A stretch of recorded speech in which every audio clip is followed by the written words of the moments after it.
Hello anime lovers, स्वागत है आपका आपके अपने चैनल एनिमे एक्सपीएल पर। द डेंजर्स इन महर्ट सीजन 2 की स्टार्टिंग में हम लोग देखते हैं कि यामादा और क्योतारो एक साथ अपने अपने घर की तरफ जा रहे होते हैं। यामादा क्योतारो से कहती है, क्या तुम अब पैदल ही घर जाया करोगे? तो क्योतारो कहता है, हाँ मेरा भाग ठीक हो चुका है तो मुझे अब पैदल जाना चाहिए। और वह अपने मन में कहता है कि अगर मैं पैदल जाऊंगा तो मेरे लिए फायदा है, क्योंकि अगर मैं साइकिल से जाता हूँ तो यामादा को मैं जल्दी घर छोड़ के आ जाता हूँ, लेकिन अगर मैं पैदल जाऊंगा तो मैं यामादा के साथ और भी ज्यादा टाइम स्पेंड कर सकता हूँ। तभी यामादा को कुछ याद आता है और वो क्योतारो को बैग दे देती है और उसके अंदर वो कोई चीज ढूंढने लगती है, लेकिन उसके बैग के अंदर तो काफी ज्यादा कचरा भरा होता है और फिर उसे वो चीज मिल जाती है। वो होती है एक मूवी की टिकट जो कि उसके दोस्त ने उसे एज अ गिफ्ट दी होती है और चलते चलते वो कह रही होती है कि आज इस टिकट की एक्सपायरी डेट है तो आज मुझे जाना ही होगा। और हम लोग देखते हैं कि जो यामादा है वो अभी भी कुछ बैग में ढूंढ रही होती है, इसलिए क्योतारो से पूछता है तुम क्या ढूंढ रही हो, जिसका वो कोई भी जवाब नहीं देती है। तभी क्योतारो यामादा से पूछता है कि ये एक लव स्टोरी टाइप की मूवी है ना? तो यामादा कहती है हाँ, और वो एक रिबन भी दिखाती है और कहती है यह मुझे सेकाई ने दिया है। अगली बार हम देखते हैं इन दोनों को जो कि स्टेशन पे होते हैं और यामादा क्योतारो को अपना कार्डिगन पहना के उसकी फोटो खींच रही होती है और कहती है तुम उसमें बड़े लग रहे हो। और फोटो खिंचवाने के बाद क्योतारो वहां से जाने लगता है, लेकिन तभी यामादा उस कार्डिगन से ही अपना एक और टिकट निकालती है और वो टिकट क्योतारो को दे देती है और क्योतारो को देने के बाद वो यहाँ से जाने लगती है। तभी वो अपने मन में सोचने लगता है क्या मैं उसे पूछूं कि नहीं, और वो यामादा को रोक के उसे पूछता है क्या तुम मेरे साथ मूवी देखने के लिए चलोगी?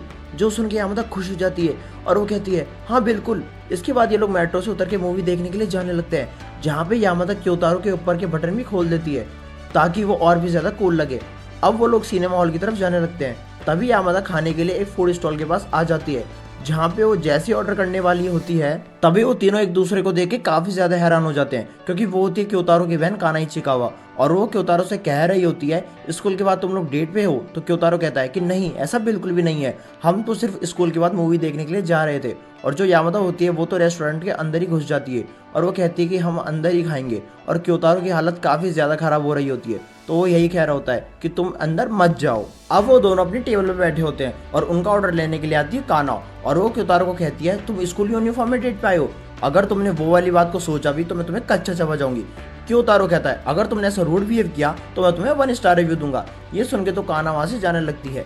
इसके बाद काना उनका ऑर्डर लेके आ जाती है और यामादा वो तो खाने की काफी ज्यादा फैन होती है और वो खाना काफी ज्यादा गर्म होता है, इसलिए वो उस खाने को फूंक मारती है, जिसके कारण कुछ जो उसके ऊपर लगा होता है वो सारा का सारा क्योतारो के मुंह पे चले जाता है, जिसके लिए वो माफी मांगती है। और ये सुन के क्योतारो कहता है कोई बात नहीं। और खाना तो इतना गर्म था फिर भी यामादा खुद को रोक नहीं पाती और वो उसे डायरेक्ट ही खा लेती है और उसका मुंह तो जलने लगता है और वो अजीब तरीके से मुंह बनाने लगती है। खाने के बाद यामादा क्योतारो से कहती है कि नेक्स्ट संडे मेरा फोटोशूट है, क्या तुम मुझे देखने के लिए आओगे? और क्योतारो ये सुन के हैरान हो जाता है और वो अपने मन में सोच रहा होता है क्या वो मुझे इनवाइट कर रही है उसके फोटोशूट के लिए, और वो उससे कहता है हाँ मैं जरूर आऊंगा तुम्हें देखने के लिए। ये सुन के वो काफी ज्यादा खुश हो जाती है और अब उनकी प्लेट में सिर्फ एक ही ताकोया बचा होता है, जिसे वो देख के कहती है क्या ये मेरा है? तो क्योतारो कहता है हाँ ये तुम्हारा ही है। तो वो जल्दी से उसे उठा के मुंह में लेने वाली होती है, तभी वो कहता है कि तुम रुको इसे ठंडा तो होने दो। तो क्योतारो कहती है कि फिर ठीक है तुम ही मुझे ये ठंडा करके खिला दो। तो क्योतारो से ठंडा करने लगता है और यामादा अपना मुंह खोला हुआ होता है, जो देख के क्योतारो की हालत खराब हो जाती है और वो धीरे धीरे उसे ताकोया खिला देता है। और उसी के साथ अब सीन शिफ्ट होता है और ये लोग आ जाते हैं सिनेमा हॉल में, जहाँ पे यामादा ने ऑफकोर्स बहुत बड़ा पॉपकॉर्न का पैकेट खरीद के रखा होता है और क्योतारो तो अपने मन में ही कह रहा होता है कि ये एक मूवी डेट है और अगर हम दोनों को कोई देखेगा तो सभी लोग तो यही सोचेंगे कि ये दोनों डेट पे आए हैं। अब ये लोग हॉल के अंदर आ चुके होते हैं। यहाँ यामादा कह रही होती है कि यह मूवी तुम्हें काफी ज्यादा पसंद आएगी। तो क्योतारो कहता है मैं इस वाली मूवी की बुक पहले ही पढ़ चुका हूँ और इसी बुक की स्टोरी पे ये मूवी बनाई गई है। ये सुन के यामादा खुश हो जाती है और क्योतारो से कहती है क्या तुम्हें वो कहानी अभी तक याद है? तो वो कहता है हाँ। अब मूवी स्टार्ट हो जाती है और तभी क्योतारो के पास काना का मैसेज आता है, जिसमें लिखा होता है कि अगर तुम्हें रात को लेट हो जाएगा तो मैं हमको बता देती हूँ, जिसके लिए वो उसे चुप रहने के लिए कहता है। और उस मूवी को देखते देखते क्योतारो अपने मन में कह रहा होता है कि यह मूवी जो आज मैं देख रहा हूँ इससे रिलेटेड मैंने एक और मूवी पहले भी देखी है, जिसको देखते देखते मैं सो गया था और जब मैं उठा था तो तब से ही मुझे यामादा ही हर एक फीमेल कैरेक्टर में दिखाई दे रही थी। तभी यामादा क्योतारो के कान में कहती है तुम उठ जाओ। तो क्योतारो कहता है मैं सोया थोड़ी था।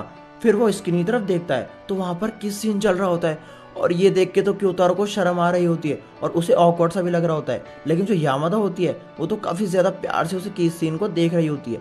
अब मूवी खत्म हो जाती है और ये लोग हॉल से बाहर निकल रहे होते हैं और जो यामादा होती है वो तो इस मूवी के बारे में ही बात कर रही होती है। तभी वो कहती है कि मुझे माफ करना कि मैं तो भूल ही गई कि ये तुम्हारे टाइप की मूवी थी ही नहीं, इसके चक्कर में तो मैंने तुम्हारा पूरा दिन ले लिया।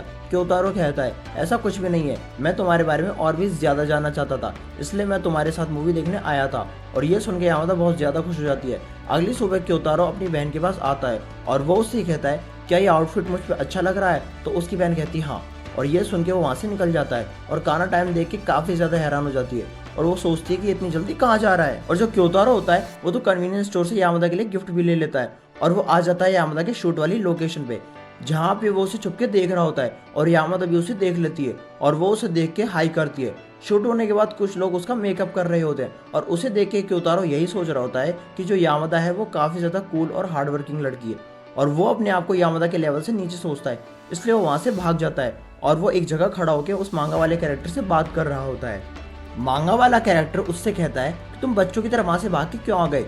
तुम ही तो कह रहे थे कि तुम उसे अच्छी तरह से जानना चाहते हो, अब तुम पीछे क्यों हट रहे हो? क्या तुम्हारी फीलिंग सिर्फ एक खेल था? यह सुनकर वो काफ़ी ज़्यादा गुस्सा हो जाता है और जैसे ही उस पर वो चिल्लाने वाला होता है तभी उसके सामने यामादा आ जाती है और वो उसे कहती है कि मैंने तुम्हें भागते हुए देखा, क्या कुछ हुआ है? क्या तुम बीमार हो? तो क्योतारो कहता है कि नहीं, मुझे कुछ भी बुखार नहीं हुआ है, तुम अपने काम पे वापस जाओ। और ये सुन के यामादा उससे माफ़ी मांगती है। तो क्योतारो कहता है ये किस लिए? तो यामादा कहती है मुझे तुम्हें यहाँ पर बुलाना ही नहीं चाहिए था, तुम तो बोर हो गए और वैसे भी अब मुझे काम करने में भी उतना ज़्यादा मज़ा नहीं आ रहा है। तो क्योतारो कहता है काम काम होता है, काम करने में मज़े वाली चीज़ तो होती ही नहीं है। जिस पे यामादा दुखी होकर कहती है क्या तुम्हें वो बात याद है जो कि मैंने तुम्हें पहले बताई थी कि जो भी काम मैं स्टार्ट करती हूँ मैं वो काम बहुत जल्दी ही क्विट कर देती हूँ, इसलिए मुझे लगता है कि ये काम मैं बहुत जल्दी ही छोड़ दूंगी क्योंकि मुझे काम लगातार करना पड़ रहा है, जिस वजह से मैं काफ़ी ज़्यादा थक जाती हूँ। लेकिन मैंने इस काम को इसलिए नहीं छोड़ा क्योंकि तुमने मुझे उस दिन कहा था कि मुझे यह काम पसंद है, तो मैंने हाँ बोला था और ये सुन के तुम्हें भी खुशी हुई थी। तभी यामादा के पास उसके मैनेजर का मैसेज आता है जिसका वो कोई भी रिप्लाई नहीं देती है और क्योतारो कह रहा होता है कि ये अभी भी ऐसे ही खड़ी है, इसके पास इसके मैनेजर का मैसेज आया और उसका भी इसने कोई भी रिप्लाई नहीं दिया और ये अपने काम पे वापस नहीं जा रही है। अगर यहाँ ऐसे ही खड़ी रही तो इसे इस इंडस्ट्री से बाहर निकाल दिया जाएगा और अगर इसे फायर किया गया तो फिर से एक नॉर्मल जूनियर हाई स्कूलर बन जाएगी। इतना सोचते हुए यामादा का हाथ पकड़ के उसे साइड पे ले जाने लगता है और वहाँ पे मैनेजर उन दोनों का हाथ पकड़ा हुआ देखकर कहता है तो यामादा तुम मुझे किसी से मिलवाना चाहती थी, लेकिन तुम दोनों को देख के तो ऐसा नहीं लगता कि तुम दोनों फ्रेंड हो। और ये सुन के तो क्योतारो उसका हाथ छोड़ के वहाँ से जाने लगता है, लेकिन यामादा उसका हाथ पकड़ लेती है और कहती है यह मेरा फ्रेंड ही है। और जो उसका मैनेजर होता है वो काफ़ी ज़्यादा करीब आके कह रहा होता है कि सच में मुझे तो ये कुछ और ही लग रहा है। तो क्योतारो उसकी आंख में देख के काफ़ी ज़्यादा डर जाता है। इसके बाद वो मैनेजर अपना कार्ड क्योतारो को दे देता है। फिर हम लोग देखते हैं कि ये लोग ब्रेक के लिए एक साथ बैठे हुए होते हैं और वो लोग क्योतारो के बारे में बात कर रहे होते हैं। तभी हम लोग देखते हैं कि यहाँ पे एक एक्टर और आ जाती है जिसका नाम निको होता है। तो यामादा उसके बारे में बताती है कि ये हमारी मैगजीन की कवर मॉडल है और उसे देख के तो क्योतारो को यही लग रहा होता है कि वो काफ़ी ज़्यादा सीरियस है, लेकिन वो तो आते ही यामादा के पैरों पे रोने लगती है और कहती है कि जब मैं आ रही थी तो टैक्सी ड्राइवर ने तो मुझे इग्नोर ही किया, उसने तो मेरे ऊपर थोड़ा सा भी ध्यान नहीं दिया। फिर वह खड़ी होकर क्योतारो को देखती है और वो अपने डायरेक्टर से कहती है क्या ये तुम्हारा लड़का है? तो डायरेक्टर कहता है क्या मैं तुम्हें मॉम जैसा दिख रहा हूँ? उसके बाद हम लोग देखते हैं कि निको और यामादा एक साथ फोटो खिंचवा रही होती है और क्योतारो से दूर से देख रहा होता है। तभी यामादा का मैनेजर आके क्योतारो से कहता है अगर तुम वेट नहीं कर सकते तो तुम घर जा सकते हो। तो क्योतारो मना कर देता है। मैनेजर बताता है कि वो उसका मैनेजर कम और उसके गार्डियन की तरह ज़्यादा है क्योंकि जो भी यामादा के साथ होता है वो सारी चीज़ें उसे बताती है और वो दोनों 4 सालों से एक साथ काम कर रहे हैं और यहाँ तक कि उसने तो मुझे तुम्हारे बारे में बताया है, लेकिन मैं यही कहना चाहता हूँ कि तुम्हारा रिलेशनशिप उसके काम में बाधा डाल सकता है। तुम समझ रहे हो ना, वो एक टॉप मॉडल बन सकती है लेकिन तुम्हारा रिलेशनशिप सब कुछ खराब कर देगा। और ये सुन के तो क्योतारो भी हैरान हो जाता है और वो कहता है कि हम सिर्फ बाहर घूमते हैं और उससे ज़्यादा हमारा कोई भी रिलेशनशिप नहीं है। तो मैनेजर कहता है कसम से मेरे को तो यही लग रहा था कि तुम दोनों रिलेशनशिप में हो। और क्योतारो अपने मन में ही कहता है कि हम दोनों को देख के ऐसा लगता है कि हम दोनों रिलेशनशिप में हैं। अगले सीन में हम लोग देखते हैं ये लोग मेट्रो से घर जा रहे होते हैं और यामादा उससे पूछती है कि तुम्हें मेरा काम कैसा लगा? तो क्योतारो कहता है तुम्हारा काम काफ़ी इंटेंस है, इसमें काफ़ी ज़्यादा लोग इन्वॉल्व हैं। तो यामादा कहती है मैं वो नहीं कह रही, लेकिन तभी क्योतारो उसे उसकी फ़ोटो दिखाता है और कहता है ये देखो मैंने तुम्हारी साइड पे फ़ोटो खींची थी। तो यामादा कहती है कि अगर तुम्हें खींचनी ही थी तो तुम मुझे बता देते, मैं अच्छी तरह से तैयार होकर खिंचवाती। तो क्योतारो कहता है क्यों, इसमें तो तुम काफ़ी ज़्यादा प्रिटी लग रही हो। और ये सुन के यामादा खुश हो जाती है क्योंकि क्योतारो ने पहली बार उसकी तारीफ करी है और यह बोलने के बाद क्योतारो को काफ़ी ज़्यादा शर्म आने लगती है। और इसी के साथ ये एपिसोड यहीं पर ही एंड हो जाता है। तो दोस्तों आपको ये वीडियो कैसी लगी कमेंट करके ज़रूर बताएं और अगर आपको ये वीडियो अच्छी लगी है तो लाइक एंड शेयर करें और अगर आप हमारे चैनल पर नए हैं तो हमारे चैनल एनिमे एक्सपीएल को सब्सक्राइब करें